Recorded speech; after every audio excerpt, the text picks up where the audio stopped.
listening to a good movie or your favorite music. I have to listen to a lot of content while doing research for this show. Interviews, audiobooks, podcasts, you name it, I am listening to it. And our sponsor for today's episode, Raycon's Everyday Earbuds, are the best way to do that on the go. Something I hate about other earbuds is that they never quite seem to fit in my ear right. They always fall out at the worst times, and then I have to stop, have to find them, and then I have to hope that they're not too gross to stick back in my ear. But Raycon's earbuds have these awesome little gel tips that are super optimized to fit in your ear. So not only are they comfy, they're not gonna budge. Believe me, I tried. I simultaneously whipped and nay-nayed, and they didn't move an inch. Plus, the earbuds have 8 hours of charge in them. The charging case holds an additional 32 hours of battery, so you don't have to plug these bad boys into the wall every single night. And even when they do need to charge, you don't have to worry about cords tangling you up, thanks to their new wireless charging feature. What's crazy to me is that Raycon's been able to pack so much quality into the everyday earbuds. There's great stereo sound, they passively block out background noise so I can focus on my work. I don't even need to look at my phone when I want to switch tracks, change the volume, or answer a call. I can do all of it with a simple tap thanks to Raycon's touch control. And all of that at an awesome price that's like half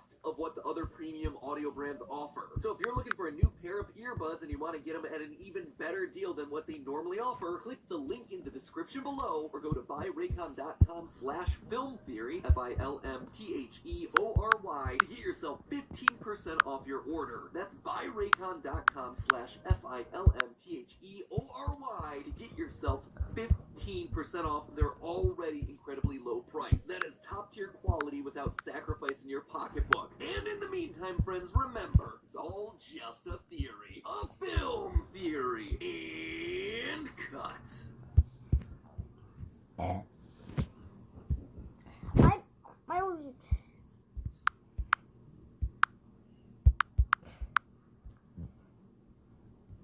Generations failing to establish proper social norms and a troubling tendency of defaulting to victim blaming.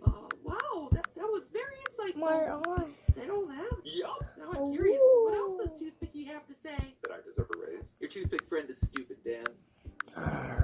Hello, Internet. Welcome to Film Theory, the show that'll always let you have the last oatmeal raisin cookie. You know what's wild? My parents grew up with Sesame Street, and then I grew up with Sesame Street, and now my son Oliver can also grow up with Sesame Street after his Paw Patrol phase, of course. This show started all the way back in 1969. It has run for an insane 52 seasons, a total of 4,626 episodes so far. Considering that the Theorist channels are at 931 episodes, I'd say we're doing a pretty good job of catching up. Anyway, with this show being such a prominent ingredient in the cultural stew and producing such a huge volume of content, you can bet that there's going to be plenty of unusual things that have happened inside the old neighborhood. Like the time the musician Smokey Robinson got groped by the letter U, or the time they decided to dunk on Fox News. This show is way too clean! That is it! I am changing the channel! From now on, I am watching Fox News! Now there's a trashy news show! Or that time they turned famous actor Robert De Niro into a cabbage. Hey,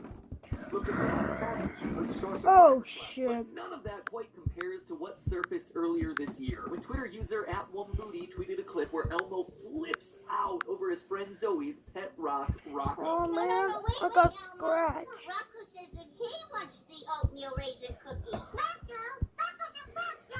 How is Rocco gonna eat that cookie, Zoe? Tell Elmo! Watching as the usually kind and patient Elmo loses his cookies, literally and figuratively, over a rock made this clip go absolutely viral, totaling over 9 million views, with just about every major news publication from Vanity Fair to Polygon to NPR covering Elmo's explosive rage. Elmo's Twitter account got involved. Dwayne "The Rock" Johnson responded. Heck, Sesame Street's TikTok is still leaning in. Everyone has had themselves a good old time and enjoyed their thousands of dollars in free advertising off this one clip. But then, of course, the internet decided to do what it does best. It dug deeper. Several cyber sleuths, or I suppose they could be Sesame Street superfans, found that this wasn't the only time where Elmo became just a wee bit upset by Rocco's shenanigans. Oh, Rocco says that was a great workout. It sure was, girl? Rocco.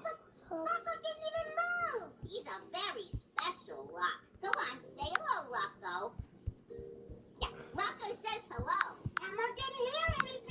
It would seem like everyone's favorite little red monster actually has himself a short fuse when it comes to this particular rock. And this caught my attention because, well, first off, it's just funny, but also because it seems so out of character for both the show and Elmo. Elmo is always portrayed as this incredibly kind character, and yet for some reason he has one trigger, and it's Rocco. He goes completely completely mask off and devolves into a fiery red ball of rage. But why? What is actually going on here? What's the backstory? Is there a backstory? Why is Elmo suddenly transforming from a cute, cuddly, metaphorical monster into a literal one? Are the memes finally coming true? Has Elmo finally had enough and is ready to watch it all burn? Well, I looked into it, loyal theorists, and the truth is actually much sadder than all of that. Elmo is far from the monster in these situations. There's a dark past hidden inside the history of Sesame Street's imaginary friends, and Elmo is the helpless victim that's currently getting steamrolled in the process. Let's start off with a bit of backstory here. Elmo's beef with Rocco actually goes back much further than you might initially expect. The earliest clip that surfaced